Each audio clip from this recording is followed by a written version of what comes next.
lagi di ibadah sekolah minggu.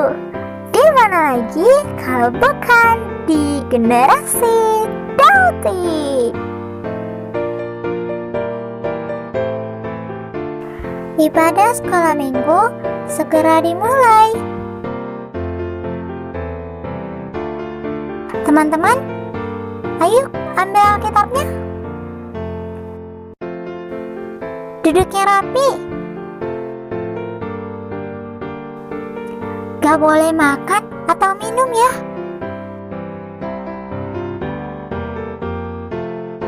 Gak boleh ngomong-ngomong.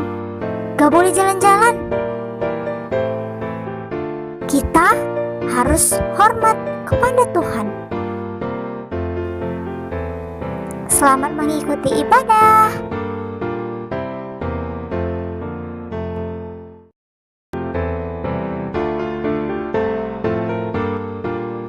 Halo adik-adik, apa kabar semuanya?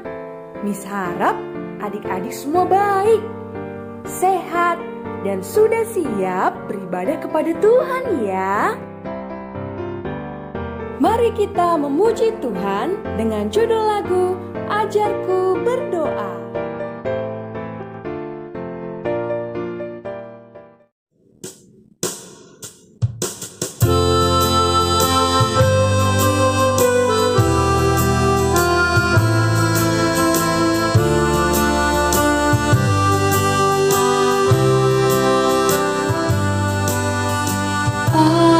Ajarku berdoa,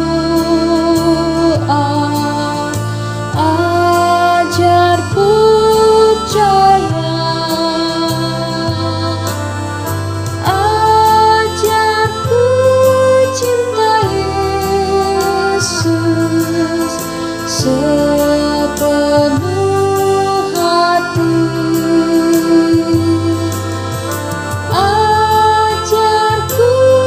Cinta Yesus sepenuh hati.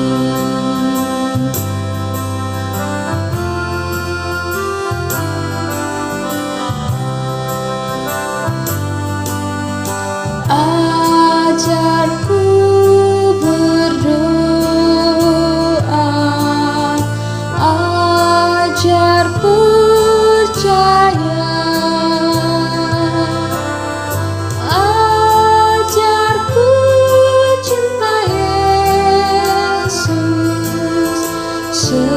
sepenuh hati. Ajarku cinta Yesus sepenuh hati.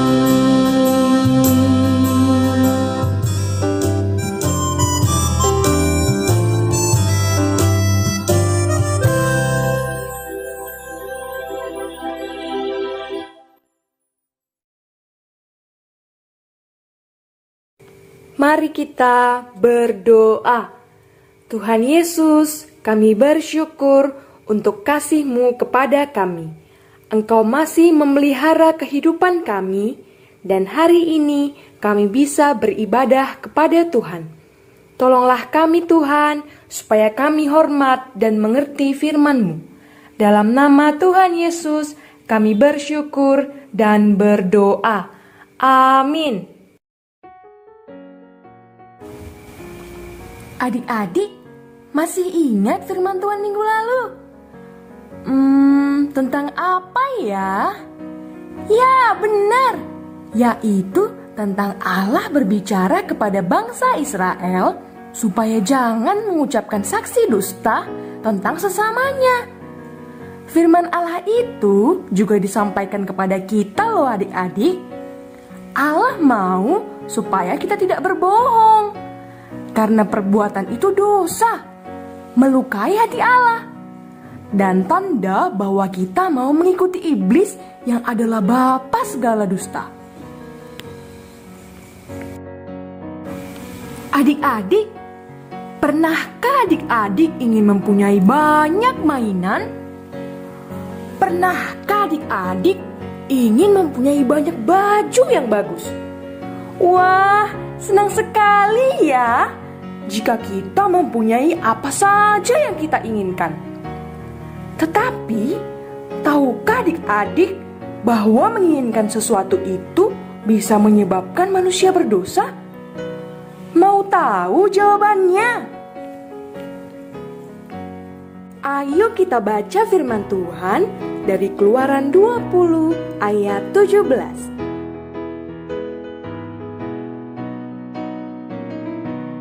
Janganlah mengingini rumah sesamamu, janganlah mengingini istrinya, atau hambanya laki-laki, atau hambanya perempuan, atau lembunya, atau keledainya, atau apapun yang dipunyai sesamamu. Adik-adik, beberapa minggu ini kita sudah mendengar 9 perintah Allah yang ada di 2 loh batu. Sekarang kita mendengarkan perintah yang ke-10. Allah memberikan perintah yang ke-10 ini karena pada saat itu orang-orang Israel memiliki banyak ternak. Ada yang punya keledai, ada juga yang memiliki lembu dan yang lainnya. Jika sebuah keluarga memiliki lembu yang kurus dan tetangganya memiliki lembu yang gemuk, mereka mungkin menginginkan lembu yang gemuk itu dan berusaha untuk merebut lembu yang gemuk itu supaya menjadi miliknya. Itulah sebabnya Allah memberikan perintah ini agar bangsa Israel tidak mengingini milik orang lain. Allah ingin mengajarkan agar bangsa Israel bersyukur dengan apa yang mereka miliki. Nah, bagaimana dengan adik-adik? Pernahkah adik-adik diberi baju oleh seseorang, namun ketika melihat baju orang lain lebih bagus, kamu maunya pakai baju yang terlihat lebih bagus itu. Dan baju pemberian itu tidak menarik lagi untuk kamu pakai. Wah, ternyata itu menunjukkan kamu tidak puas dengan apa yang sudah kamu punya. Ternyata kamu mengingini milik orang lain.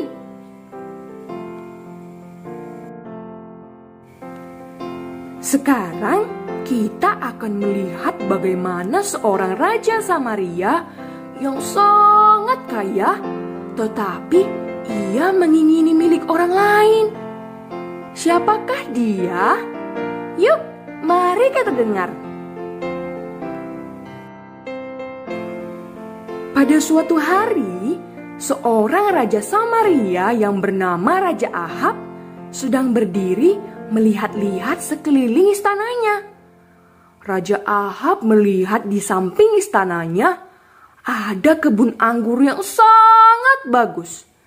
Raja Ahab sangat menginginkan agar kebun anggur itu menjadi miliknya.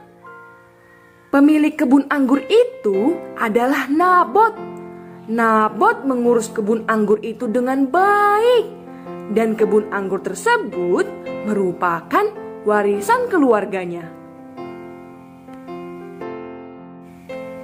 Raja Ahab yang sangat mengingini kebun anggur menjumpai Nabot dan berkata,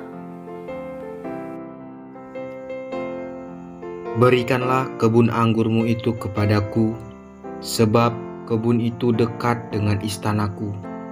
Aku ingin menanam sayur-sayuran di situ. Kau akan mendapat kebun anggur yang lebih baik sebagai gantinya.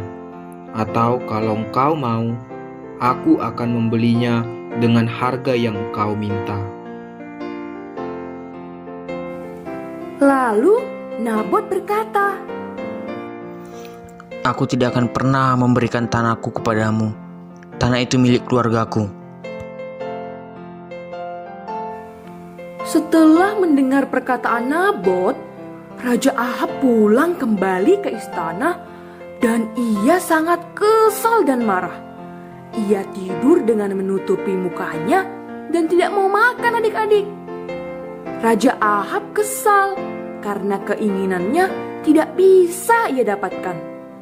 Ia tidak menyangka Nabot berani menolak permintaannya. Raja Ahab memiliki istri yang bernama Izebel. Izebel melihat Raja Ahab yang sedang kesal dan marah.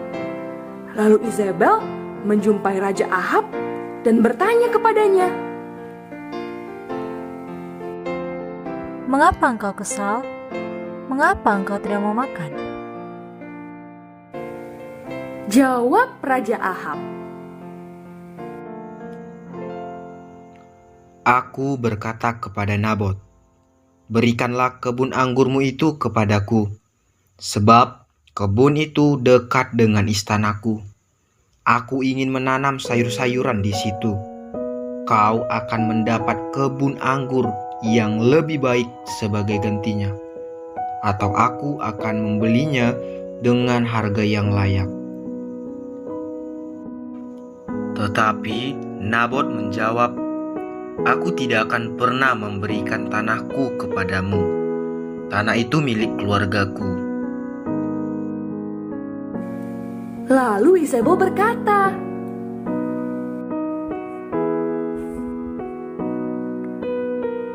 Kau kan Raja Israel, bangunlah dan makanlah, senangkanlah hatimu, sebab aku akan memberikan kebun anggur Nabot itu kepadamu. Wah, apa ya yang akan dilakukan Izebel? Ternyata Izebel diam-diam menulis surat atas nama Raja Ahab. Ia mengirim surat itu kepada tua-tua dan pemuka-pemuka yang sekota dengan Nabot. Isi surat itu adalah, kumpulkan seluruh rakyat dan suruhlah Nabot duduk paling depan di antara rakyat. Suruh jugalah 2 orang dursila duduk menghadapinya, dan mereka harus naik saksi terhadap dia dengan mengatakan, Engkau telah mengutuk Allah dan Raja. Sesudah itu bawalah dia keluar dan lemparilah dia dengan batu sampai mati.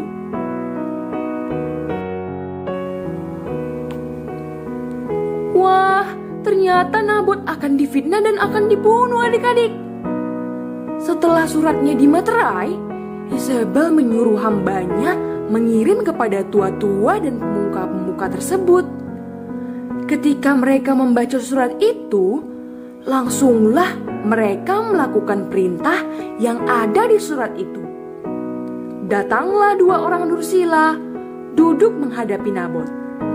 Orang-orang dursila itu pun menuduh Nabot di depan rakyat.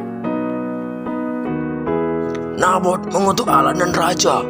Nabot mengutuk Allah dan Raja. Nabot mengutuk Allah dan Raja. Nabot mengutuk Allah dan Raja. Mendengar perkataan itu, orang banyak membawa Nabot keluar kota. Ia dilempari dengan batu, sampai akhirnya ia mati adik-adik. Kabar kematian Nabot pun sampai kepada Izebel. Dengan semangat, Izebel menjumpai Raja Ahab dan berkata, Bangunlah, ambillah kebun anggur si Nabot itu. Sekarang sudah menjadi milikmu, karena si Nabot yang tidak mau menjual tanahnya kepadamu itu sudah mati. Mendengar perkataan Izebel, Raja Ahab langsung bangun dan pergi ke kebun Nabot untuk mengambil kebun itu menjadi miliknya. Wah, mengerikan sekali ya adik-adik. Allah melihat semua yang telah dilakukan oleh Izebel dan Ahab. Allah sangat marah. Ahab telah melakukan dosa adik-adik. Ahab telah membunuh dan mengambil milik orang lain. Allah pun menghukum Ahab. Allah memanggil Nabi Elia.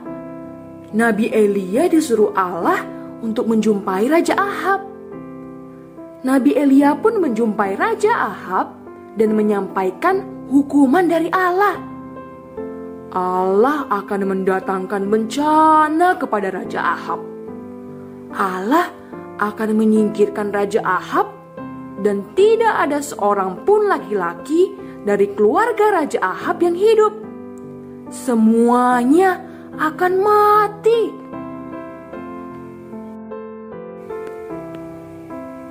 Adik-adik, hari ini kita sudah mendengarkan bahwa Allah berfirman supaya kita jangan mengingini milik orang lain. Maka, ketika kita tidak melakukan perintahnya ini, kita melakukan dosa. Mungkin adik-adik sering lebih menyukai barang orang lain daripada barang yang sudah adik-adik miliki. Adik-adik merasa kurang puas dengan apa yang adik-adik miliki. Rasanya punya orang lain lebih baik daripada yang adik-adik miliki. Jika kamu ingin mengambil milik orang lain supaya menjadi milikmu, itu adalah dosa. Kamu melukai hati Allah. Manusia sulit bersyukur dengan apa yang sudah dimiliki.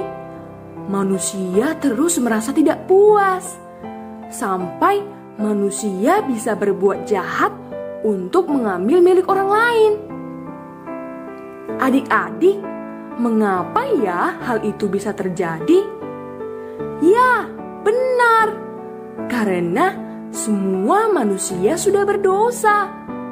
Orang berdosa akan terus merasa tidak puas. Apakah bisa orang berdosa puas karena mengambil milik orang lain? Tentu tidak, adik-adik. Maka orang berdosa memerlukan Yesus Kristus yang berkuasa menghapuskan dosa. Hanya Yesus Kristus yang bisa memberikan adik-adik kepuasan. Allah kita tidak berubah. Ia akan tetap menepati janjinya, baik dahulu, sekarang, dan sampai selama-lamanya.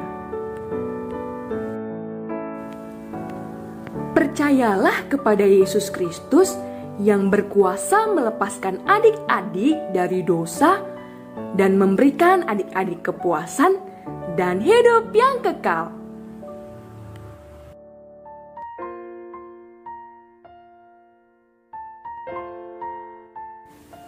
Ayat hafalan Keluaran 20 ayat 2. Akulah Tuhan Allahmu yang membawa engkau keluar dari tanah Mesir, dari tempat perbudakan. Akulah Tuhan Allahmu yang membawa engkau keluar dari tanah Mesir, dari tempat perbudakan.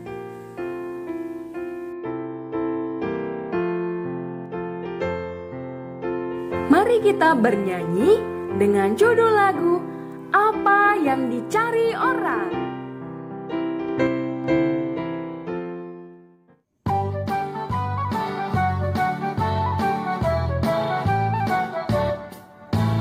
Apa yang dicari orang uang? Apa yang dicari orang uang? Apa yang dicari orang siang, malam, pagi, petang? Uang, uang, uang, bukan Tuhan Yesus.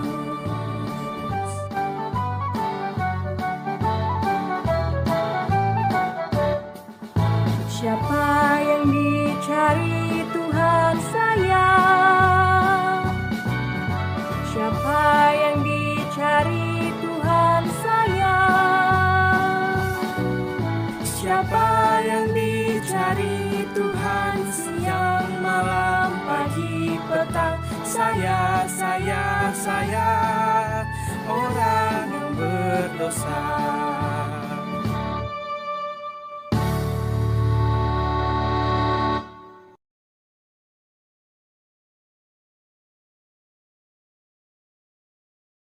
Mari kita berdoa.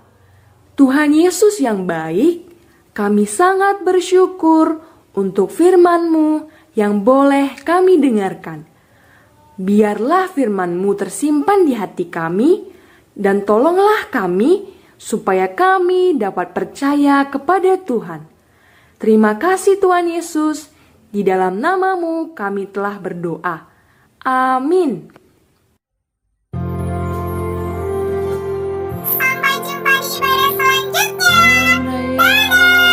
Menyanyikan kemuliaan-Mu, cakrawala memasyurkan karya tangannya.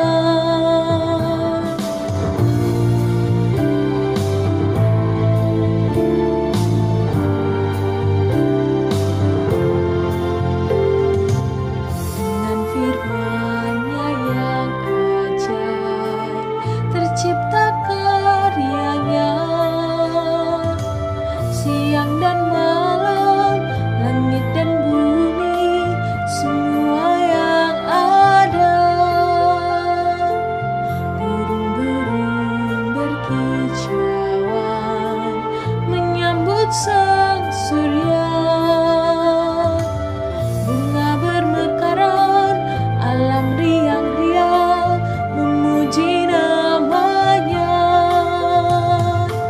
Semesta bernyanyi karena kasih-Nya, tak berubah sampai selamanya. Pujian